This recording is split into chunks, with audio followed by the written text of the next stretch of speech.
এটা হইতেছে আমরা জাম গাছের জাম। বৃষ্টি নাই তো কয়দিন ধরে অনেক রোদ, আমরা তার রোদের কারণে কিন্তু জামগুলো আর বড় হইতে পারছে না। আসসালামু আলাইকুম, আশা করি সবাই অনেক ভালো আছেন। অনেকদিন পরে আবার আজকে আপনাদের সামনে একটা নতুন ভিডিও নিয়ে পড়ছি। তো আজকে আমি বানাই বলো জাম ভর্তা। আর এই যে আমার মাথার উপরে দেখতেছেন আমরা জাম গাছ, কিন্তু আমরা জাম গাছের জামগুলা এখনো পাকছে না। আমরা জাম গাছের জাম যেহেতু এখনো পাকছে না, তো এই যে আমার এক সাবস্ক্রাইবারে আমার এই যে এতগুলা জাম পাঠাইছে। এখন এই জামগুলা দিয়ে আমরা বছরের প্রথম জাম ভর্তা খাই। মানে এই বছরে আর কোনো জাম খাইছি না, কারণ আমরা গাছের জাম পাকতে এখন অনেক দেরি, আর বৃষ্টি পড়ে না। তো আমরা কিবা জাম ভর্তা বানায় খাই, এটা আজকে আপনাকে দেখাইলাম। তো পুরো ভিডিওটা দেখতে থাকুন।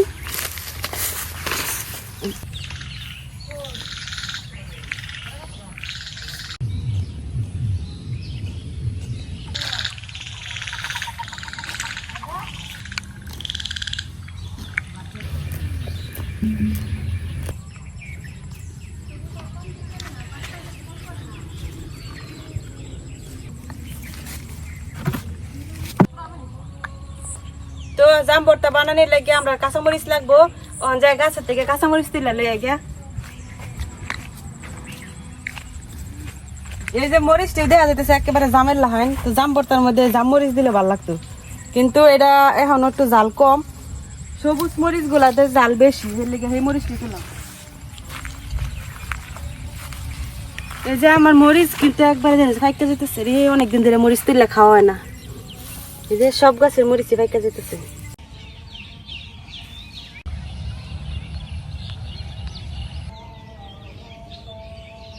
পাকনাটি ফালাই লাভ নাই, সব মরিচ ফাইকা যেতেছে। তাই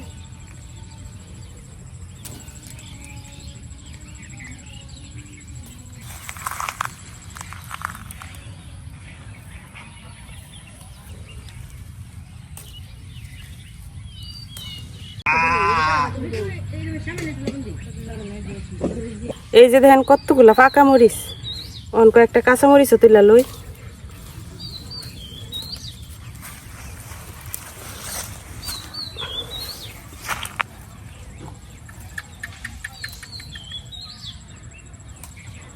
এই যে এই কাঁচামরিচ গুলা কিন্তু বাতি একদম কালো হয়ে গেছে। এই যে এটি প্রচুর জাল হইব, তো ঝাল ঝাল করে জাম ভর্তা খাইতে কিন্তু বেশি ভালো লাগে।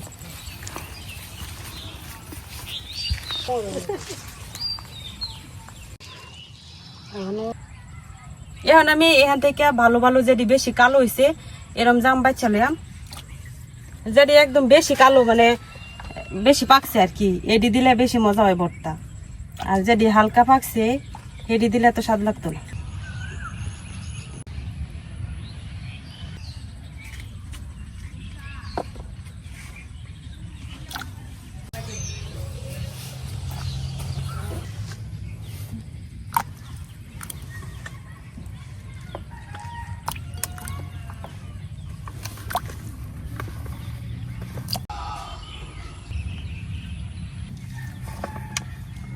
কয়েকটাই যে একবারে আনতে আনতে ফাইটটা ভর্তা হয়ে গেছে।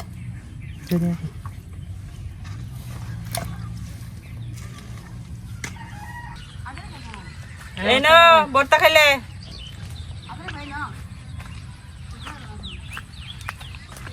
পলাইছে। এই যে সবগুলা জামি কিন্তু সুন্দর দেখে মন যেতে সবটি দিয়ে ভর্তা বানাই এলাই, কিন্তু আমার ডেকটা হলো ছুডু, যেটার মধ্যে আমি ভর্তা বানাইম। এটা লেগে দুইবারে বানাই আর কি। এই যে এখন যে জামটি লইছি এই জামটিটা ভালো মতো ধুইয়া দিয়ে দেম।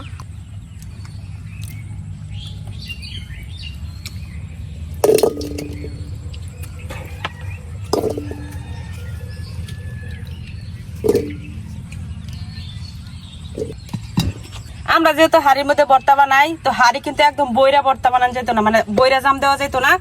এই যে একটু জায়গা খালি রাখা লাগবো। তো এই যে আমি এখন এটি লইছি, পরবর্তীতে আরো জাম লইয়াম। এখন এই জামের মধ্যে আমি দিয়ে দিতেছিল লবণ, যে বেশি করে লবণ দিয়ে দিতেছি। এখন আমি কাঁচামরিচ আর পেঁয়াজটা কাটতে লইয়াম।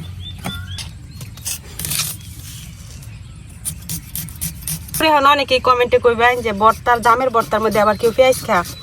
আমরা নেত্রকোনার মানুষে আমের ভর্তা, জামের ভর্তা, বড়ই ভর্তা এমন কোনো ভর্তা নাই যেন আমাদের পেঁয়াজ খাই না, মানে সবকিছুর মধ্যে আমরা পেঁয়াজ খাই।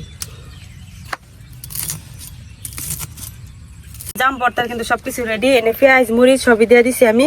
এখন হলো ভর্তা বানানির ফালা। তো এখন এবার ডাকনা দিয়ে ঘুরিয়া তারপরে এই যে এমনি জাকি দিয়া, যদিও জাকি দেওয়াটা অনেক কষ্টের।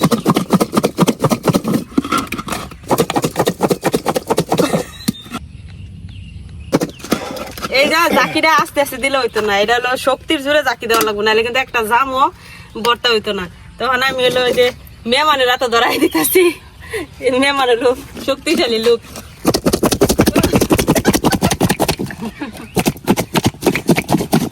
যদি ভর্তা না হয় দেখেন খবর আছে।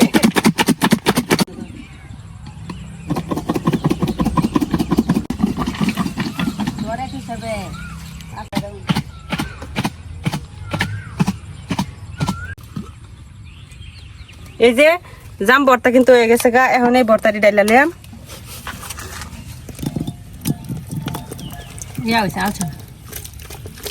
ভিতরের দিয়ে একদম ভর্তা হয়ে গেছে আর কি, আর উপরে কয়েকটা একটু যেটি কম পাকছিল মনে হয় এটি।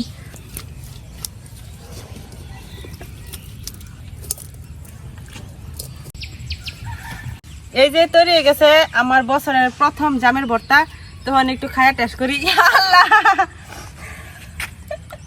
নিজে বানাইছে দেখে আপনি নিজে নিতেছেন, গেলে তো হইলো না। দেখতে আগে আমি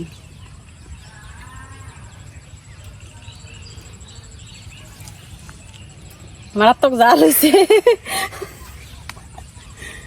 কিরম হয়েছে কইলেন না তো? জাল দম দিত না। ভর্তা খায়া বনজামাই বলাইছে কয়েক অনেক জাল হয়েছে বলে, কিন্তু আমার কাছে তো জাল হয়েছে না। যদি জালই না হয় তাহলে ভর্তা কি আর। তো আপনারা এই বছর কারা কারা জামের ভর্তা খাইছেন অবশ্যই কমেন্টে জানান, যে আর না খাইলে আয় ফুরুন আমার সাথে খাইবেন না। দেখাও টাটকা একটা মজা মিষ্টি লাগে তো বলো।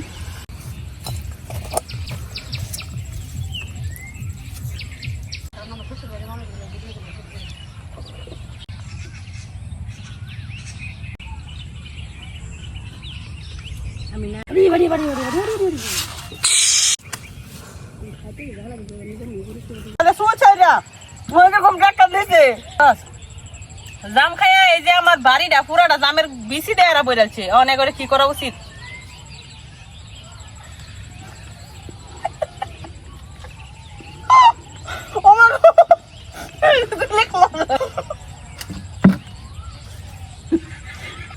তো আজকে এই পর্যন্তই, সবাই ভালো থাকবেন, সুস্থ থাকবেন, আল্লাহ হাফেজ।